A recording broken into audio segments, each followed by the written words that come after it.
से वाला सौदागर खाली रेगिस्तान के लंबे सफर पर निकला हुआ था। एक बार वो थककर और गर्मी से परेशान होकर थोड़ी देर आराम करने के लिए किसी घने पेड़ों के नीचे रुक गया। तभी उसने एक पानी का छोटा सा तालाब देखा। अरे वाह, शुक्र है ये पानी का तालाब मिल गया, नहीं तो प्यास के मारे मैं मर ही जाता। ओहो। सौदागर उस तालाब से पानी अपनी एक छोटी सी बोतल में भर लेता है। उसने अपने घोड़ों को एक पेड़ से बांध दिया और वहीं घास पर बैठकर अपने थैले में से रोटी और आम निकालकर खाने लगा। आम खाकर वह गुठलियों को इधर उधर फेंक रहा था। खाना खाने के बाद वो फिर अपने घोड़ों को लेकर आगे चलने को तैयार ही हुआ था कि उसके सामने एक भयानक भूतनी आ गई। उसके हाथ में एक बड़ी सी चमकती हुई तलवार थी। कहाँ जा रहे हो? रुको, मैं तुम्हें नहीं छोड़ूंगी, मैं तुझे मार डालूंगी। ओह, भूतनी, मेरा कसूर क्या है? मेरा कसूर क्या है?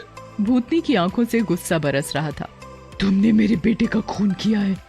मेरा बेटा जब इस झरने के पास से उड़ रहा था तब तुम्हारी फेंकी हुई आम की गुठलियों से वो घायल हो गया। भयभीत सौदागर की आंखें डर से फटी जा रही थीं।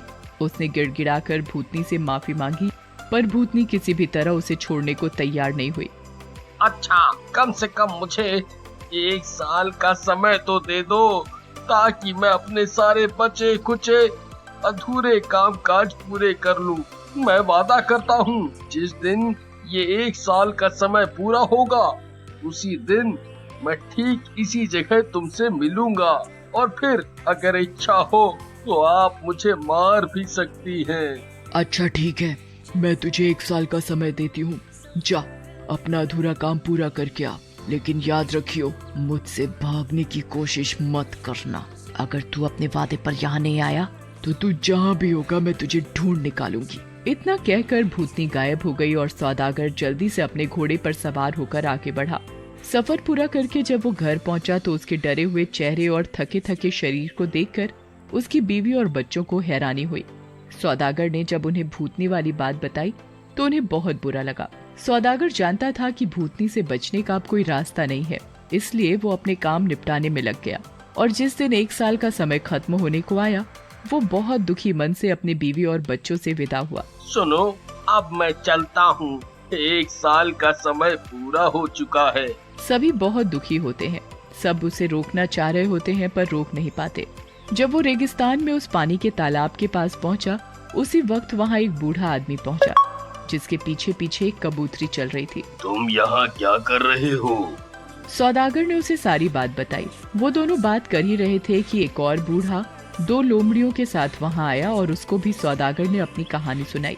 दोनों बूढ़े सौदागर का मन अपनी बातों से बहला ही रहे थे कि अचानक वहां हवा से धुएं का एक भवंडर बना और उसमें से वो भयानक भूतनी निकल कर आई। उसने आते ही सौदागर से कहा, अब मैं आ गई हूँ, अब मैं तुझे नहीं छोड़ूंगी, तू अब मेरे हाथों से नहीं बचेगा। अब 1 साल का समय पूरा हो चुका है, अब मैं तुझे मार दूंगी क्योंकि तूने मेरे बेटे को चोट पहुंचाई है। भूतनी की बात सुनते ही कबूतरी वाला बूढ़ा भूतनी के पास गया। आप इस आदमी को मत मारो, पहले मुझे अपनी एक कहानी सुनाने दीजिए, और अगर आपको पसंद आए तो आप इस आदमी को माफ कर देना। भूतनी को कहानी सुनने का बड़ा शौक था, इसलिए उसने कहानी सुनने के लिए हाँ कर दी। बूढ़े ने अपनी कहानी कहनी शुरू कर दी। हे भूतनी, ये कबूतरी जो आप देख रही हो, वास्तव में ये मेरी पत्नी है। मैंने जब इससे शादी की थी तब ये बड़ी खूबसूरत थी, और हम दोनों ने खुशी खुशी एक दूसरे के साथ कई साल बिता लिए, पर इससे मेरी कोई संतान नहीं हुई। इसलिए मैंने दूसरी शादी कर ली, जिससे मेरा एक लड़का पैदा हुआ। मगर तभी से मेरी पहली पत्नी को मेरी दूसरी पत्नी और मेरे बेटे से जलन होना शुरू हो गई।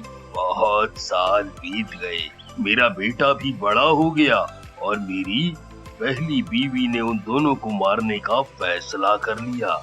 मगर वो चाहती थी कि इसका पता किसी को ना चल पाए। एक दिन मुझे एक लंबे सफर के लिए निकलना पड़ा और मैं 1 साल तक घर से बाहर रहा। मेरे जाने के बाद मेरी पहली बीवी ने सबसे पहले जादू टोना सीखना शुरू किया और उसने जादू से मेरे बेटे और मेरी दूसरी बीवी को बकरा बना दिया। फिर उन दोनों को मेरे यहाँ काम करने वाले किसानों के मुखिया को बेच दिया। जब मैं सफर से घर आया तो मेरी पहली बीवी ने बताया कि मेरी दूसरी बीवी मर चुकी है और मेरे बेटे का महीनों से कोई अता पता नहीं है। कुछ ही हफ्ते बाद एक बड़ा त्योहार मनाया जा रहा था और इस मौके पर बलि देने के लिए मैं 2 बकरे लाया, जो कि मेरा बेटा और मेरी दूसरी बीवी थी। और जब उनको बलि के लिए तैयार किया तो वो बड़े जोरों से चीखने लगे। मुझे देखकर बड़ा आश्चर्य हुआ कि उनकी आंखों से लगातार आंसू बह रहे थे। मुझे उस बेचारी पर जाने की बड़ी दया आ गई और मैंने उनकी बलि नहीं दी। पर मेरी पत्नी गुस्से में आकर मुझे भला बुरा कहने लगी। मैंने उसे खुश करने के लिए फिर छुरा उठाया और उन्हें मारने ही जा रहा था कि मेरी बीवी ने उससे जादू सीखकर मेरी दूसरी बीवी और बेटे को बकरा बना दिया। मैंने उस लड़की से बोला कि उनको वापस इंसान बना दे, पर उसने बोला कि वो उन्हें ठीक तो कर देगी, पर बदले में मेरे बेटे से शादी करेगी। उस लड़की ने दोनों को इंसान बना दिया और मेरे बेटे से शादी कर ली। कुछ दिनों बाद फिर उस लड़की ने अपने जादू से मेरी पहली बीवी को कबूतरी बना दिया। जब भी मैं सफर पर निकलता हूँ तो ये कबूतरी मेरे साथ साथ आ जाती है। यही है मेरी कहानी।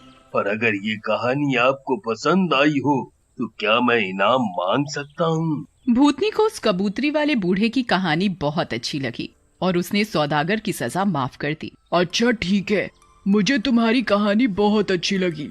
मैं इस सौदागर को आधा माफ कर देती हूँ।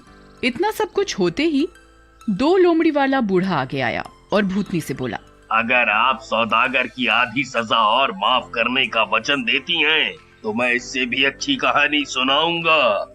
ठीक है, मैं तुम्हारी शर्त मानती हूँ। सुनाओ अपनी कहानी।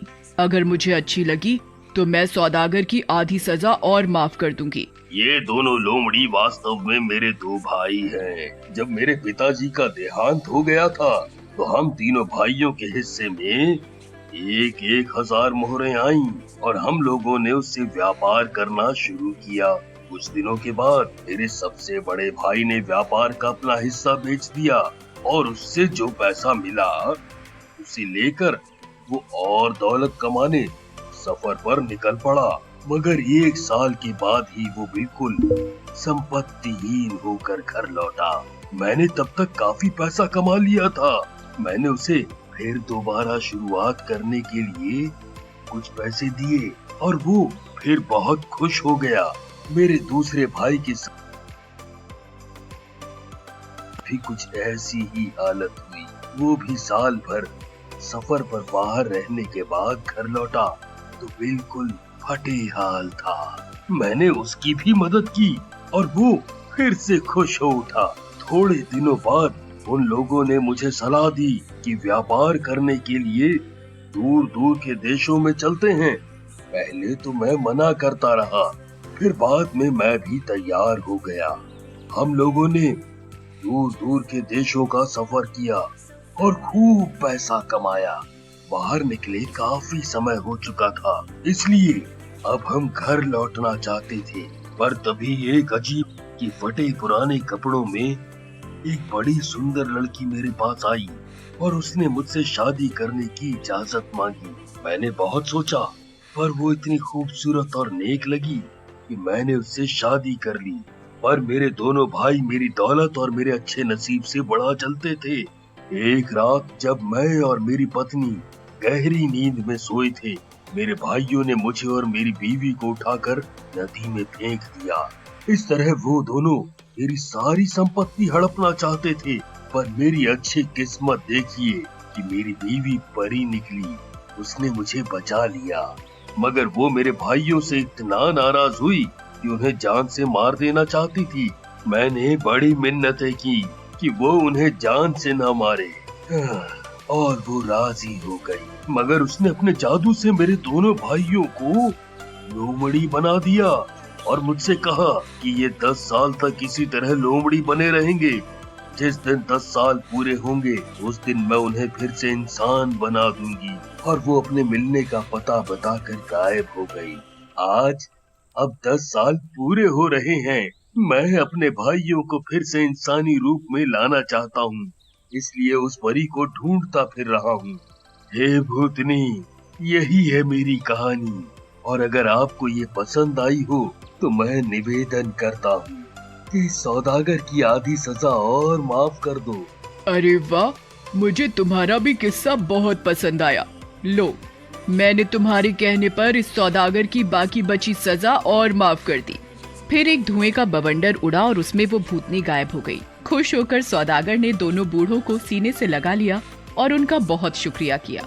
अपनी जिंदगी के बाकी दिन उसने बीवी और बच्चों के साथ बड़े सुख चैन से गुजारे।